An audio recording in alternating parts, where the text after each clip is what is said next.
Hey, oh,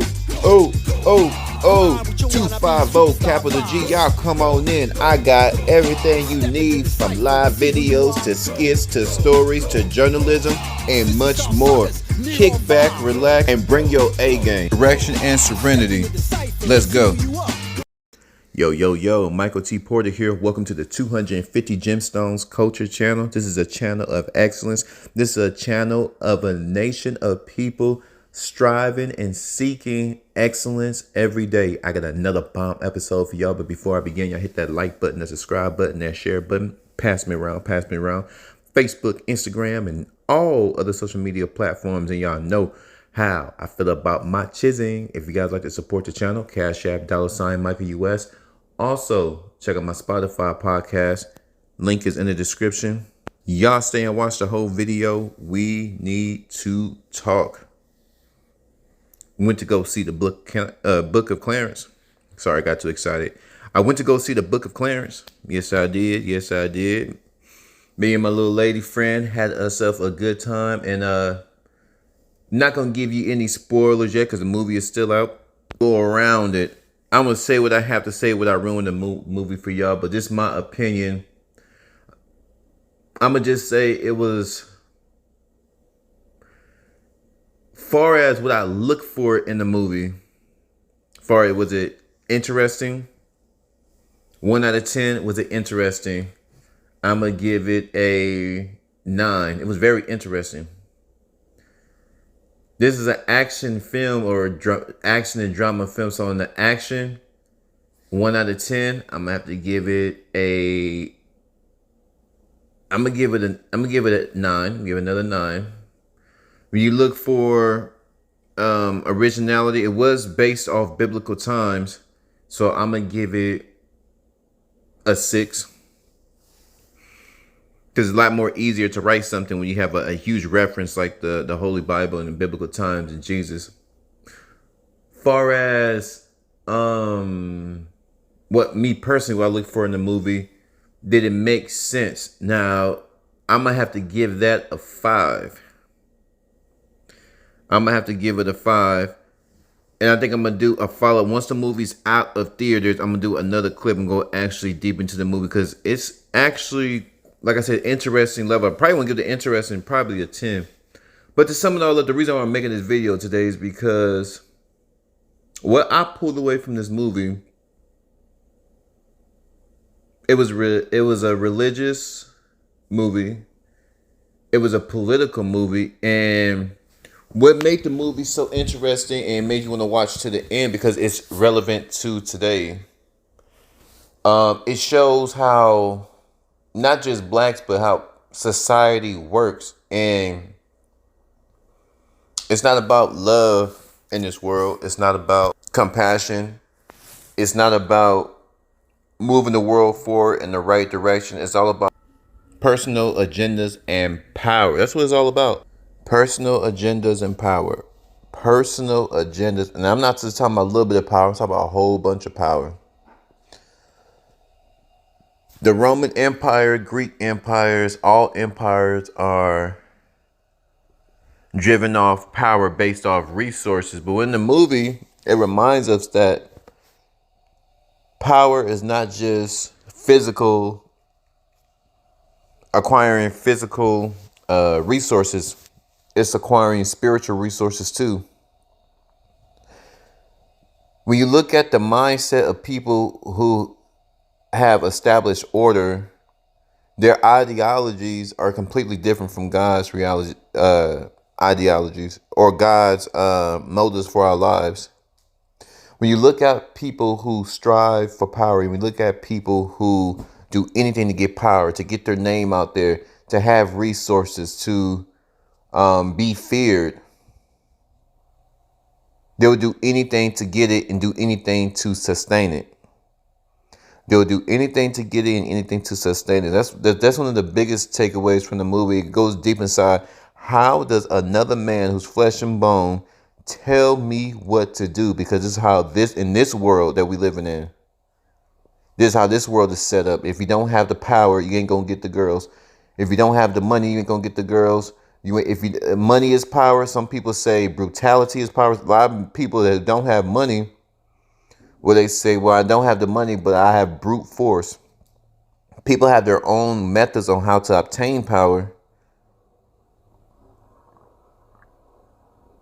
But at the end of the day, they're going to get it by any means. So a rich man who has power, he's going to continue to stay rich. He's going to ensure that he stays rich to solidify his status, to sustain his lifestyle, to have a whole bunch of women chasing him, to have a whole bunch of men envy of him.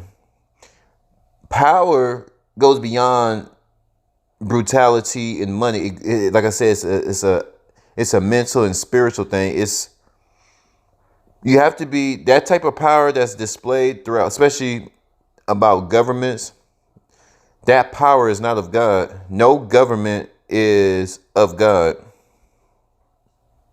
For the most part, I never seen a. I know I can't. Let me take that back. I'm gonna say most governments are not of God, because most governments seek power to control people. It's all about control, force. It's all about putting the fear into man, into the masses, putting the fear into the masses, keeping them ignorant, and controlling them. So you put them you do that by creating environments. You create an environment where they always in a lose-lose situation. If you are, especially a black man in America, if you don't see what's going on through the media and what has happened to black folk in this country, you must be out of touch. But at the same time, we know that a lot of our wounds are self-inflicted. And I also saw that in the movie too. I ain't gonna spoil this, go into detail in the scene, but I saw how black men suffer because we don't work together. In the book of Clarence, it displayed when black men don't work together against a greater cause, we suffer. So, but at the end of the day, the world's not perfect. Even if it's a black government, black mayor, black governor, black citizens, there's always going to be agendas, and there's always going to be people that's seeking power. Power is not a color, but many people gain power through color. Many people gain power through color. America is a prime example. United Kingdom is a prime example. The blacks have been dealt such a terrible card in America. Do y'all know there's a group of white folks out there that are saying that slavery was a good thing for us? Did y'all hear that, fam? There's a group of white folks, not the white folks that come onto this channel and y'all have a good time with. I ain't talking about y'all. Y'all know which ones I'm talking about. They're saying that slavery is a good thing. So here's my thing. If a group of people are doing that to your brother, hog tying him, whipping him, doing all type of horrific things, so would that be a good thing for him? Would that be a good thing for men to put they dirty eggplant in your daughter and she's screaming for help? Hanging your brother, hanging your uncle, hanging your dad. Would that be a good thing? Does that seem like a favor that you want to see granted to your family members, to your friends, to the people that you care about? This is a sick world. This is a sick world, and the movie really shows what kind of world we live in. Like, I mean, I want y'all to really just think about it. We are being controlled by other human beings. Really think about that. Flesh and bone. And the only reason why you're controlled by these human beings because most people don't have the resources. Because the more resources you have, the less people you got to answer to. Now, people are so power driven, and especially in the United States. Now this power, even if you have a lot of money, you're still being controlled. They created a system to where even if you obtain a massive amount of wealth, your nigga ass can still be handled like a $2 hooker. Did you hear me? Look how they handling Trump. Look how they handling the millionaires. They went after millionaires because I guess they weren't paying back taxes, but they're taking advantage of all the tax codes that were implemented by the federal government. The government said y'all can save some and y'all keep creating jobs, y'all keep employing people. And now They're pinning the poor people against the rich people, and the poor people saying this is a good thing because they don't know economics. That's going back to what I was saying. Keep them ignorant, keep them fearful, and keep them controlled. That's why I love reading the Bible. That's why I love being in touch with God, because it just displays to me that I will never be controlled.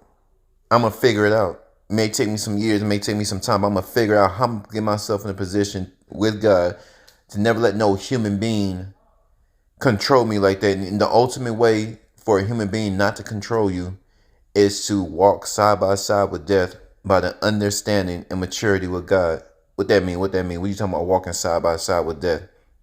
All throughout the Bible, what does it talk about? Especially in the New Testament. Prepare yourself to leave this world.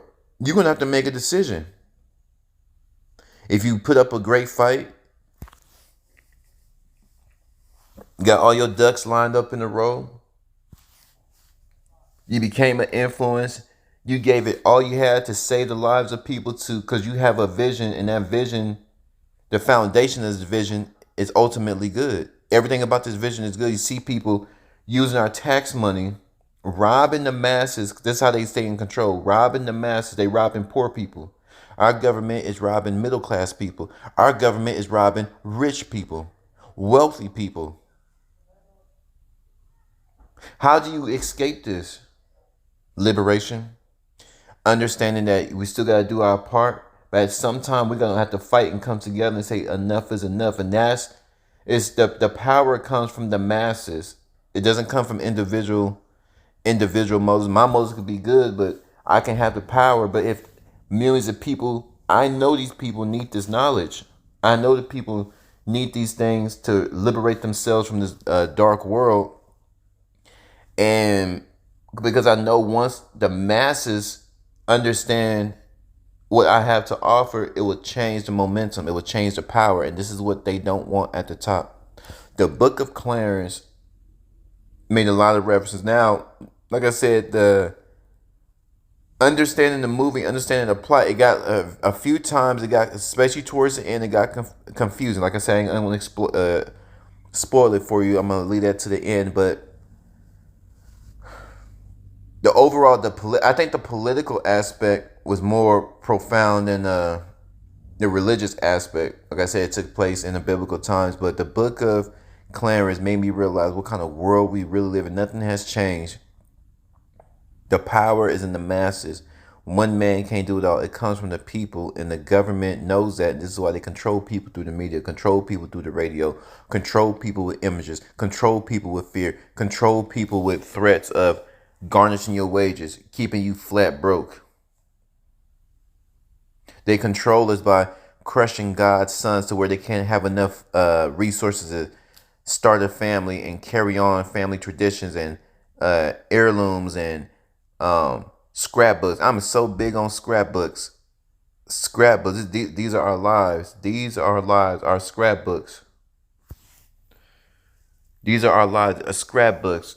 When is how precious life is. Hey, remember when we went to the Applebee's? See, because a lot of times we could get so consumed in our thoughts that we forget about life. The darkness in this world, we under so much stress, under so much pressure, we forget how precious our life is.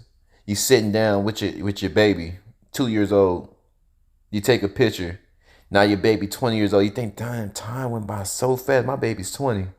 Now your baby's 30, you got kids. Your baby didn't bought her first. You didn't literally watch this little human being, this little poo butt poo on her. So you remember when she couldn't even walk, couldn't even find herself around the restroom. Now she's a mother, your grandmother, and now your daughter. Think about how special this is. In the confines of God's sons being able to provide, God's daughters are working with God's sons and building legacies. Think about this. This little poo butt that was pooing on her. So this little baby girl, this little baby boy that you have molded into the wonderful person they are today. You saw them grow from a baby to a grandmother. You watch your daughter grow up to be a grandmother. You watch your daughter grow up to be watch your son grow up to be a grandfather. Just think about that. Just think about how many people didn't even make it out of high school. How many children were gunned down before they even graduated high school, before they even graduated college. Think about how many youngsters didn't even make it to 21, 25. Just people, not just saying just in the ghetto, just people in general. You get sick. Think about how many people didn't make it to 25. Think about how many people, car accidents, sickness, whatever. Death is working hard on us. Death is doing a fine job. You watch this little baby, boy or girl, grow up to be a grandfather, and you are great now. One more time, you've watched this little thing urinate and play with toys. Now this thing got gray hairs and is a grandparent themselves. And this is what they don't want. The population control. I mean, the jig is that whether you black, white, Asian, Latino, if you a man, if you don't see what our fate is, come on now. Is the world always dark and gloomy? No, but every time I walk out that door, that I know there's a possibility. I gotta face the laws. I gotta face oppression. This year, I'll be breaking down the dynamics, my mindset, and how my mindset was shaped early on. Sacramento, shout out Sacramento, New Orleans. These are as far as politics and seeing the worst kind of oppressions. Sacramento and New Orleans. I'm out here in Dallas. Dallas is strictly business. Everything related to Dallas is all about business and being a better businessman, being a better leader. And it's still some funk out here, but it's just that business. But when I came to Dallas, it was strictly business. But the Book of Clarence, it was more political for me. It was wonderful to see black men, their political beliefs amongst each other, and their political beliefs amongst the white folks, the Romans. It was the Africans versus the Romans. It's very good, very entertaining. It was something different. It was something old. A little confusion at the end. There's a little confusion at the end. So produced by Jay-Z. Hold on, let me see the other producers. Produced by Jay-Z. Let's see, Book of Clarence. Produced by Jay-Z. I'm trying to see the other producer. He's been on Breakfast Club. Produced by Samuel, Jay-Z, James Lassiter, and Tendo Nugenda. I think he's African. So, Tendo Nugenda, James Lassiter, Jay-Z, and the Bullets. The Bullets? Bullitts. The Bullets. Y'all flood my comments if you have seen the movie or you're curious about the movie. Y'all flood my comments. What y'all think about it? What y'all think about the Book of Clarence? It got me fired up. Made me feel good about being black. I ain't gonna lie. It made me feel good about as a man overall. You know, skin color only goes so far. Goddamn it, skin color goes so far. But our people, you know, we got work. White folks, y'all need work. Asian men and women, y'all need work. Everybody needs some damn work. But our people, I'm just speaking from an American perspective. I've never been outside of America. For those of you just coming onto the channel, I've never been outside of America. This is from an American standpoint. My experience, the black experience, the American experience, the male experience in America. These are all my perspective. I never stepped foot outside of America, so I can only know about America. Y'all flood my comments. What y'all think about the Book of Clarence? 250 capital G. I'm gone.